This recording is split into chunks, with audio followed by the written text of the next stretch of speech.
when, like the best musicians, creative radio people went into a studio and made magic happen out of their heads and their guts. You know, they created radio the way you create the podcast, the way a musician creates a song. Right. Then the second version of radio comes after the consultants who turned it into this homogenized, you know, sound alike, city to city to city. Right. It's, you know, it really, the life got sucked out of it after maybe only the first 10 to 15 years when, you know, people realized, like in a lot of businesses, that there was a lot of big money to be made. And there were always holdouts. There were always a couple of little islands, you know, that existed with amazing talent and great radio stations, but very, very few. You know, most of them were just forced into submission, you know, which was play these same songs and say these same liner cards. You know, I mean, who did radio consultants work for? Who exactly were they?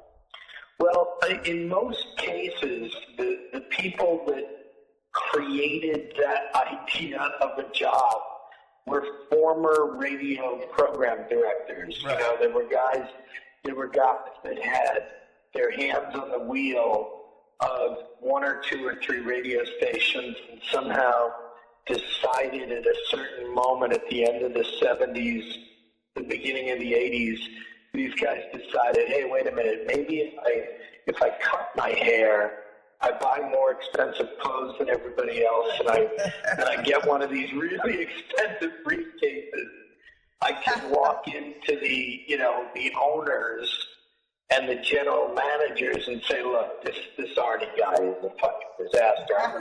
I'm a businessman, you know. I'm gonna sit down and rein in all these assholes, and you know. And they work for the radio station. In other words, like the pig vomit character in Howard's movie, or Pig Virus, or the guys like that, where they said, look, I'll handle these people, and they sent it to these big corporations that bought the radio stations, and corporate people were making creative decisions, and is that what you're talking about? Like, is that what he's going to? Yeah, there were a number of layers, right? Like in any major radio station, you know, that's not left of the dial, and you know, public radio or college station.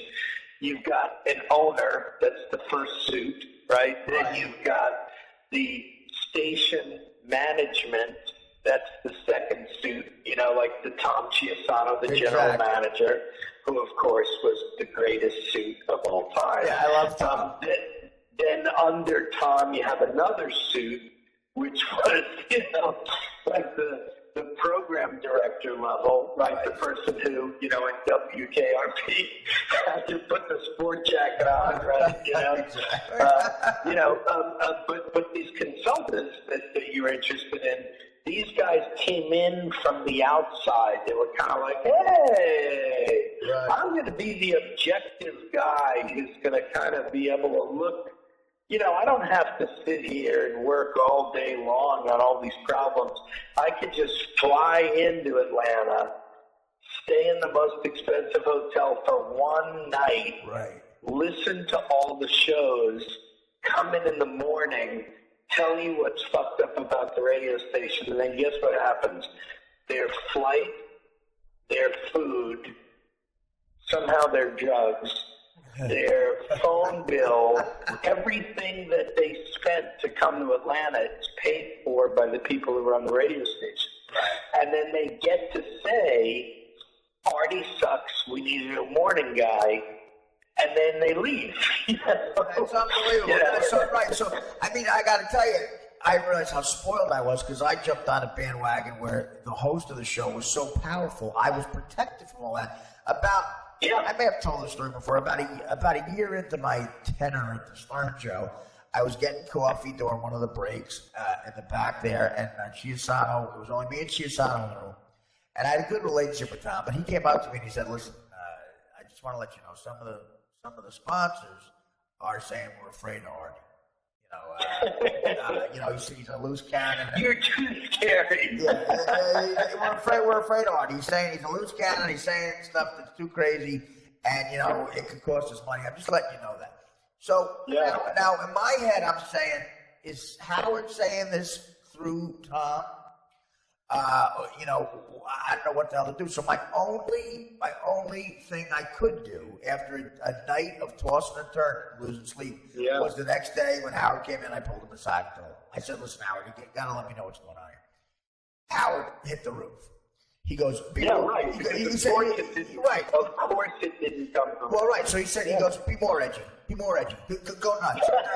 He goes, try to forget Tom said that to you. Why is he in your head? What? And of course, Tom got yelled at, and Tom then said to me, do whatever you want. So I had that protection. But if I didn't, I couldn't imagine the torture of and I love Tom, but I can imagine Tom or someone like him being my creative sort of, voice in my head, It just so happens that in a world of suits, that guy is a legend, and Tom really is one of the best. But Howard is the ultimate hero because Howard's, really the only one, right?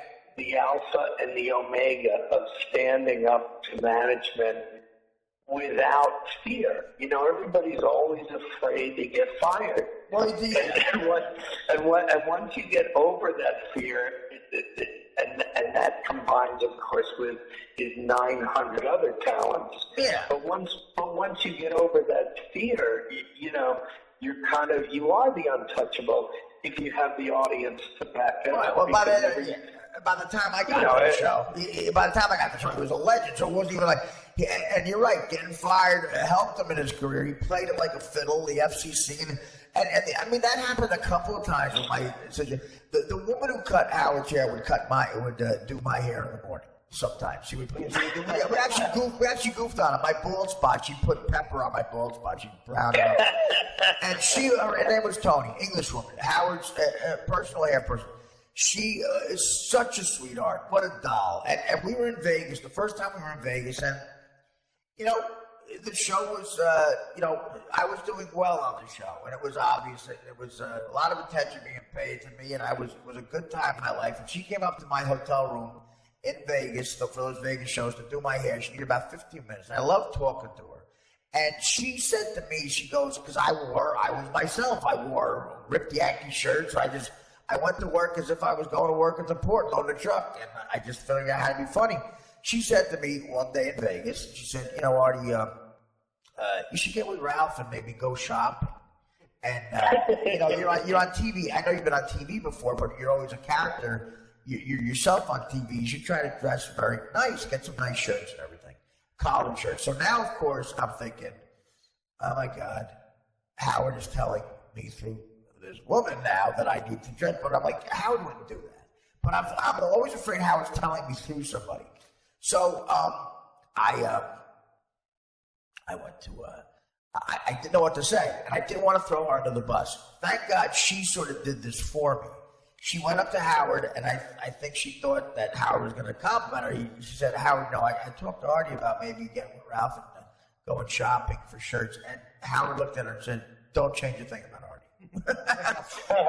so then, so beautiful. Right, so then Tony came to me scared kind of and said, listen, just don't bring it up to Howard. He told me don't change a thing about you. And I said, I understand you were trying to help, don't worry about it. And she was. And it never came up again. So I had that protection. Like, could you imagine without that protection, the world you're talking about, I had Tom giving me joke suggestions and other people telling me to buy shirts. Like, I'd have been shopping with Ralph. It drives anybody crazy. Yeah, and it would have affected my performance. Yeah, like I'm at a store in the village with Ralph looking at collared shirts. I would have quit. So what you're saying is the mafia characters in this sort of are ruining the station in the way these radio consultants did, and that's what they're doing in vinyl, and and it's false. Well, like everything in vinyl, it's cliched. Right. They turn everything into a cliche. Yes, you didn't make me watch the pilot, but you definitely made me watch the finale. I watched it a day or two ago, and I don't know what you thought about it, but honestly, I wanted to like it. I hated it. Yeah. The only thing I liked was Ray Romano. I thought the Ray Romano storyline is really cool. That ending in Vegas, I got it. Me and Danny both said, "Wow, I didn't see that coming."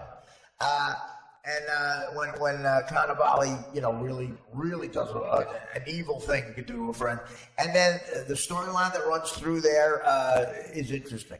But Romano going to the Don and that guy, both those mafia guys were like extras on The Sopranos, and now they're the main guys. And Romano's having that conversation with them. It's such a cartoon. He goes, Romano does that joke where he does the Godfather line, and he goes, the movie The Godfather, guys, I don't care for it. That's like a sketch or something. How does that belong on a show? I was so bummed out that made it into the script. How did it make it in? You're right. And terrible. It's terrible. That's the only way to put it. Yeah. They're making a joke about The Godfather, and the guy's, I don't care for it. How does that fit this? The other thing is, you don't buy into the whole nasty bits thing, and the first of all, that song isn't that great. Woman like you. I mean, I don't. And they really call the cops after 3 seconds. And it was so contrived. And what about Terrence Winter getting fired? You saw that, by the way, right? Yeah, I did. I saw that. So do you think Terrence Winter? Yeah. Do you think Terrence Winter, he's responsible for all that? He's the reason? Well, I wouldn't be close enough to it to know, but let's just put it back in mob terms and say that somebody had to take the bullet. Right. They knew that they had both the critical problem and supposedly a ratings problem too. Ratings too, yeah. HBO's about to spend all this money on a second season. They already pick it up, and now they're in this deluge of, we got to change it. But how do you fix it? How do you fix it, Rob? I mean, as a creative guy, as an executive, how do you fix it? It's trying to do so many things. Yes. And none of them feel like, I always start with the idea of who's the talent, and then who's the core audience, who's this for? And it seems like music junkies should be the ultimate super fans of this show, So, how easy is it to get all this stuff right instead of, the friggin' Haley Crystal, going, I think I'll call it CBT. Okay, that was right out of... That was the worst moment in the whole... That's right out of Forrest Gump. That's right out of Forrest... That's a Forrest Gump scene. So lame. Yeah, that's are they really doing this? You're gonna have music. What kind of music? That's how it happened? Come on. Terrible. Yeah. It was terrible. And then the fake Ramones in the audience looking like an $8 Halloween costume. First I thought it was Howard. I thought it was Howard. The Ramones. And then Danny, first of all, Danny told me a story. Is Danny right about this? Is the story of the Ramones where they saw a band in '73 it could only be the New York Dolls that influenced them to be a punk rock band? Is that true? Well, the Ramones, the funny thing about the years are off too, because I think they keep saying that this show is supposed to be 73. The Ramones didn't start till later. 75, right? So the whole end of 74, right? Is when they started. So the years are all off. But the New York Dolls were the first. They were the first to sort of do the punk thing and the makeup and. Well, Iggy too, right? Okay, right. Okay. Yeah, Iggy. It was great to see him out the last couple of weeks. It was really fun to see him back. That is nice actually, because that's a talented guy. That was one of the guys from that movement that truly was making great music. music and a true rebel. But yeah, right. Because the Sex Pistols came in '76, and they were completely influenced by the Ramones, who were influenced by the Dolls.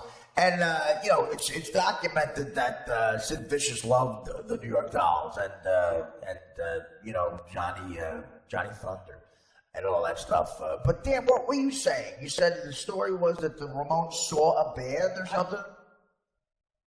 When he was on the podcast, didn't he say that they had gone to see a band? They had gone... When who was on the podcast? When we had one of the Ramones on.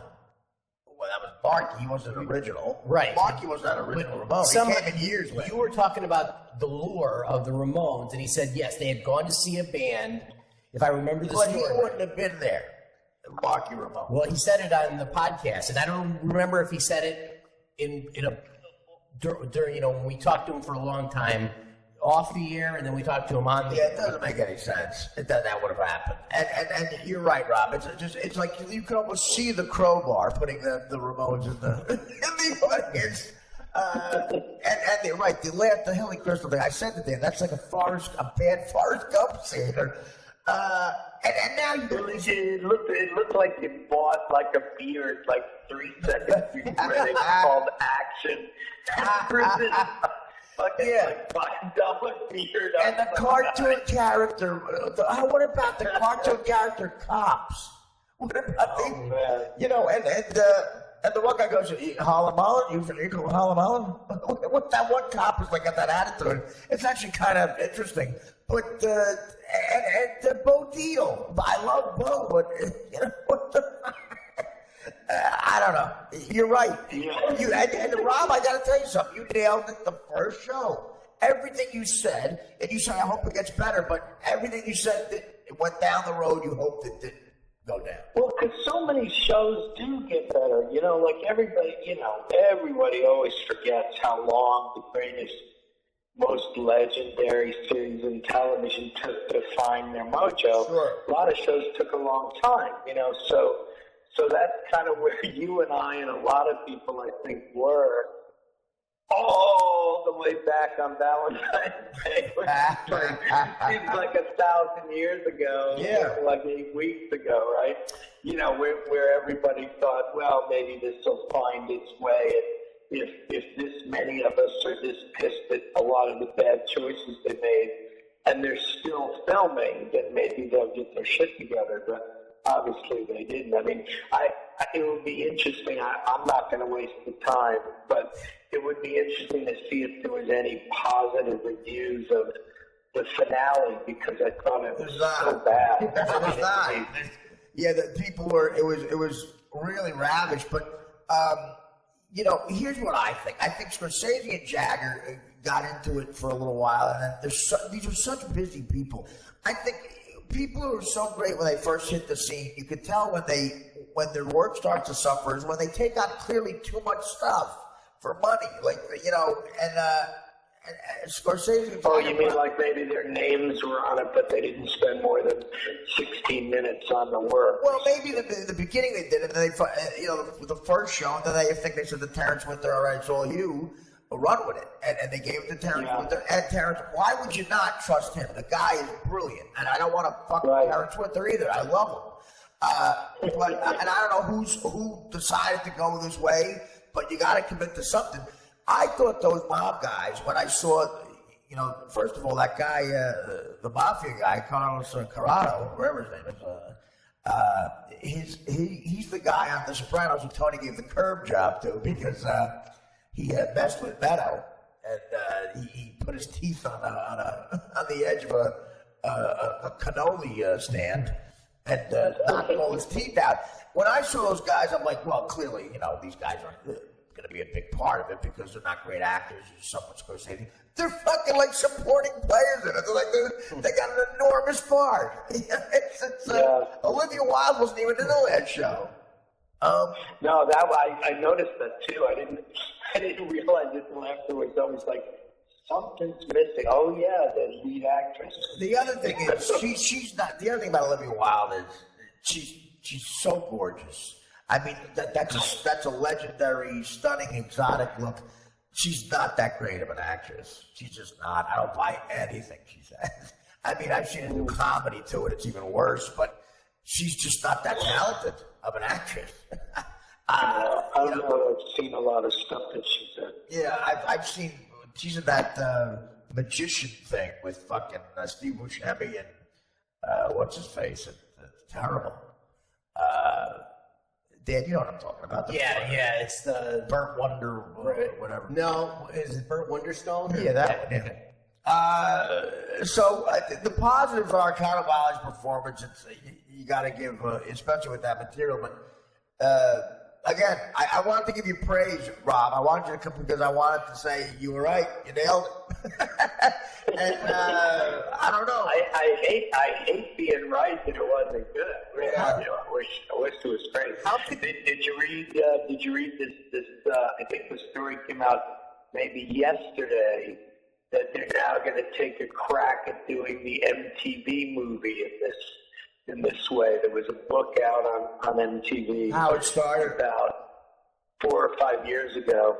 Okay. So a press release came out yesterday that they're turning it into a movie, meaning they're going to cast, you know, the MTV characters. You know.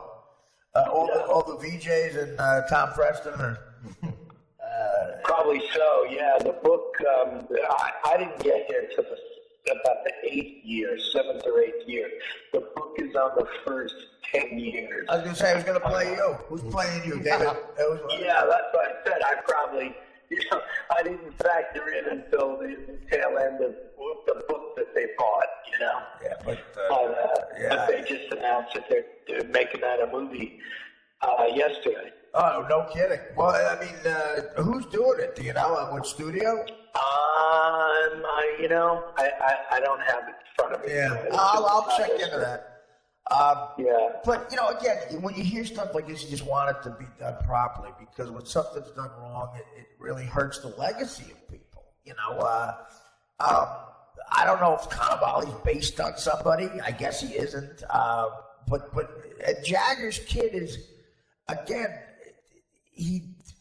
I don't care about that band. And the storylines that seemed like they could have went an interesting way that they open up go nowhere, like the father. I thought we were going to see much more about the father. Gives him an alibi. Yeah, he's a great actor. Yeah. I thought that was great. That was only one episode. You open up that, they leave it alone. Sly and the Family Stone gets the secretary pregnant. Open up that, they leave it alone. So, like you just said, so many things they had to wrap up, and they came nowhere near it. The big thing is the marriage of Cannavale and that woman. But the bottom line is they can hang this mafia plot on any business, anywhere. It's not unique to the rock business. And maybe Terrence Winter was a scapegoat. I hope not, but it's going to be a second season, and I know where Rob won't be. Watch. Yeah, no, I did. I kind of gave up, I kind of gave up. You should have. Thinking it was going to leave me cold, You should have. And listen, we'll see what happens. But imagine all that money you got. HBO is committed already. And I don't know why they're my new employers. I don't know why I should do it. HBO's great, though. Oh, congratulations, by the way. Yeah. Well, listen, we're gonna be much more true to my story than they were to the Rock. I do play myself on it. So, Terrence Winter, keep your meaty paws away from me. Actually, Terrence Winter is what I'm such a big fan of that guy, and he actually sent the note that he likes. Again, he sent me a note when I was at Stern that he liked beer league a lot.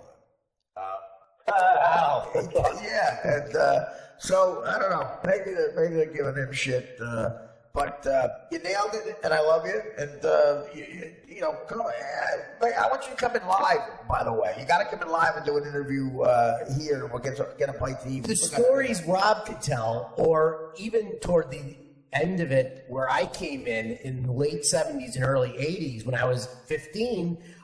They were unbelievable. You tell a terrible story. Tangent you go off on. When Dan tells stories, like I asked Dan, it's 420, the weed day, Rob? I do know that. Okay. Do you know? Okay, Rob. Do you know why? Do you know what the 420 thing means? Do you know what it is? I think the legend dates back to the Grateful Dead, doesn't it? Okay, there you go. Okay. Yeah. Danny, I never heard of it. Oriented. Right. By the way, for me, it has a double meaning. It's not only Happy Pop Day, it's the day that I was on Howard Stern. Today's my Stern anniversary. It's Hitler's birthday, too. Oh, God. It's whose birthday? Hitler. Oh. A lot of great things happen. But Dan tells me a story. The Dead is involved, but Dan just gives you bits and pieces. He goes, okay, here's the story. So 4 kids in San Francisco. They smoked weed. And the time they would go get the weed at the specific place was 4:20. And there was a code word they used. And one kid's father was a cop. So then basically that's what happened. I'm like, what? I go, why did anybody care? So then I have to pull it out of him. I go, why did anybody care about these kids? Oh, because the Grateful Dead got involved. Okay, now I understand why. Well, how did the Grateful Dead get involved? Because one of them knew a guy in the Dead and told them the story that they met every day at 4:20 and the kid's father was a cop. So that's all I know. Basically, Rob, by you saying it's about Dan's telling the story like he's on speed, not pop. Is it that you're nervous in front of me? Yes, because you shut down at some point, and then I realized I've lost the audience. But you really go on a tangent. Like, he tells stories. Here's how Dan tells a story. If you tell Dan... Rob, do you know who Woody Woodbury is? The drummer for Bowie. No, okay, Dan, don't open up these can of worms. Dan, nobody knows who Dan. Woody Woodbury was Dan's favorite comedian. No, he wasn't. When Dan was a kid, he was in the Beach movies, No. and he wore a bathing suit and told risque stories. And if you Google him, I collected comedy albums, Rob. it just explains a lot. It just explains a lot. Just like listen. What podcast is that? Rob. Listen to the Woody Woodbury podcast before you come in again. It's like 2 shows ago, and you'll hear the whole. You'll love it. You'll love it. Oh man! But it's Mondays. Mondays show. The tangents Dan goes off on.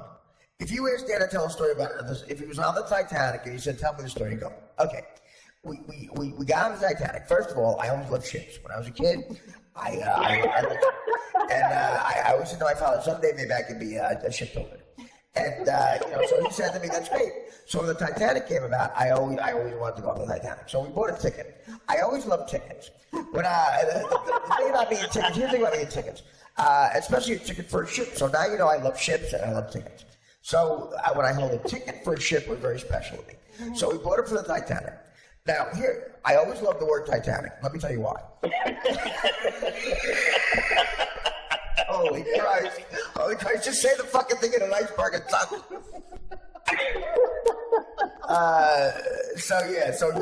By the way, Rob, you saying I think it's about the Grateful Dead I have just as much information as Dan giving me the fucking... we'll get that whole It's story. one of those great myths that just become much bigger than probably the actual origin story. Well, it's funny though, Rob. The fact that it's about the Grateful Dead, I've heard a million theories about it over the years, and I never heard the Dead. It makes total sense the Dead would be involved. It's going to take 2 days, but I'll get that full story on at the end and let you know. I had the worst. I was so nervous the day I was going to go in and do Howard. That at one point, I came up with this idea. I go, well, it's like on the one hand, I'm coming in as the suit, right? The CBS president. Because this was after I left, Rob. I had left. And, it was after you weren't there. Right. Yeah.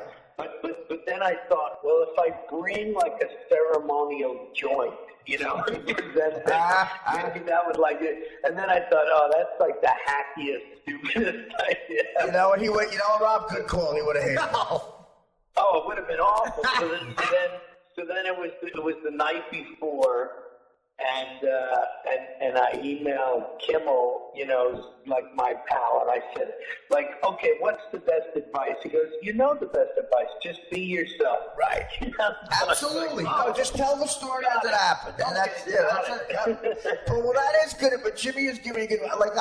The thing I would tell comics who got nervous about coming on, I would say was, do not crowbar your act in ever. That's a common mistake made by great comics. Richard Jennings, God rest his soul, would do that. And Howard, in the news, he's crowbarred in a bit that he wrote. Yeah.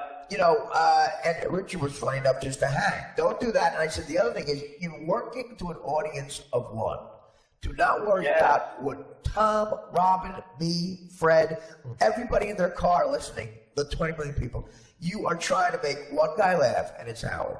And that's it. Yeah. And I made Howard laugh. He accepted me, so the whole audience did. And that's what you have to do. And be yourself. That's it. One of the first radio shows I ever did, one of my best friends was this lady named Cindy Balin. She was like a big jock in Boston at the time. And I was getting ready to do what was probably going to be like my first paid show.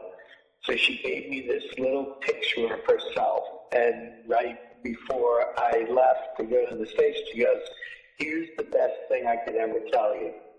Put this next to the microphone. Talk to me." Wow. Wow. And it was great. It was great. It took away that whole artifice of, that is cool. Speaking to the whole world. That's really cool. I mean, that's a nice thing. I had a girl do that too, and I tried it, but unfortunately, she looked like Bernie Sanders' wife. Holy Christ. Well, listen, I know that guy wants to be president. He wants to be busy, out of the house on. Hey, listen, Rob, we gotta, please, let's try to get this on the books where you come in, and we'll have a nice chat in a more relaxed situation. Because technically, there's clicking. Do you hear the clicking on this mic? Yes. It's terrible. That's the phone. Okay. Is it? Yeah. Oh, it hurts my ears. We got to fix that. Just promise when I do come in, you're going to do more of your Uncle Frank and your construction story. I got to do, don't open that can of worms. I got a million of those. I love that character. See that guy? What'd he say? Then what'd you say? Then what'd he do? Then what'd you do? Then what'd he say? What did he say when he did that? He's a jerk. Here's Uncle Frank. I'll give you this one, Rob. Here's my Uncle Frank giving the directions. Like, he would say, "Listen, you gotta go down the shore and do this job. You gotta frame a fucking house with this guy. Go down to Silverton. It's by Tom River." I go, "Where's Silverton?" You go, "Oh, Jesus Christ. You never been to fucking Silverton when you were a jerk?" He goes, "Go down the Parkway, you make a right." Go down the Parkway, exit 82, you make a right. Just I don't want to ask somebody. I want to do my Uncle Frank GPS. Like, you put it in. Where you going? Where you going? You going to Tanny's? Where you a fag? I give you a direction to Tanny's. Is there a deli near there? I'll tell you that. And you walk across the fucking street, it's a fucking fag. Tanny's. That's my Uncle Frank. Okay, here's what you do. You get on fucking Sinatra Drive. First row was a jerk off. I met him on the backstage. I met him backstage at Radio City to eat a fucking big shot. I said, "I'm with the Carpenters logo, you piece of shit. Shut the fucking show." Fucking got an attitude about me. I'm never Michael Mann. What the fuck? Hey, you go to Sinatra Drive. We'll call that Jerk Off Drive. You take Jerk Off Drive, we think it's a big shot drive. And you make a right on 13th Street, which is good luck for you. And there's a Sunoco station. You pull the Sunoco station. There's a Puerto Rican kid with big money. Ask him he knows where everything is. Ask him. They say, "Hey, Juan. Hey, Juan. Where's the fucking tanning salon?"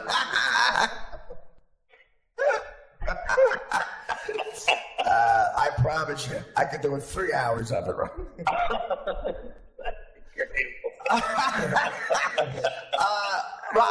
I love you, man. And real soon you're gonna come in here. We'll have a nice intimate talk, and I'm gonna get you a nice sandwich. Nice. All right. All right. Just don't smash my head at the end. It'll be an honor. You're a good man. And, you're always kind to me, and I appreciate it. And how's stuff going with your project? How involved with the damn channel are you now? How's that going? It's year 10. Yeah, it's great. I can remember the announcement. It's year 10, so, a little bit less of the day-to-day than I used to be on that, because I got a lot of other stuff going on working on. But I'll tell you when I see you. But, 10 years 10 years as a solo artist. Listen, man, you're doing your thing, and when you come in here, we'll have some fun. And I gotta give you props. You did nail this. I know you hoped you were wrong, but maybe it'll right the ship a little bit. But with the money, you'll have to let me know. Oh, Jesus Christ! You watching vinyl with your asshole? Fucking unfold, CBGB. What's that turbo thing? You got me on a tangent. Fucking Dan telling me about 420. What the fuck, Jesus Christ? The grateful dead. I'm grateful if you shut the fuck up. That's how he talks. That's how he goes. So one time somebody asked him, somebody asked him how to spell Mississippi or something. Because my cousin was in the spelling bee, and he couldn't spell Mississippi, and he was upset about it. He was like 8 years old. He was crying about it. He goes, "What do you give a shit? You never go in there." He goes, "Tell your fucking teacher with the Mississippi. You know what? I'm never fucking going there." Rob, I love you. Be well. We'll do this soon if you can. Take care, guys. All right? And, all right, thanks. God bless. You too, bye. Yeah, I love him, man. I do. Let's take a break.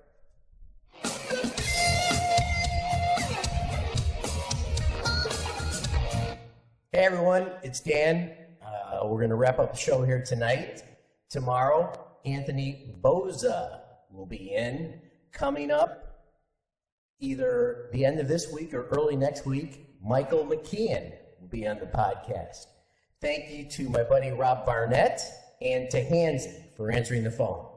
We will see you on the next show. Bye. The Artie Lang Uncensored Podcast. Interesting radio. Interesting podcasting. At artiequitter.com.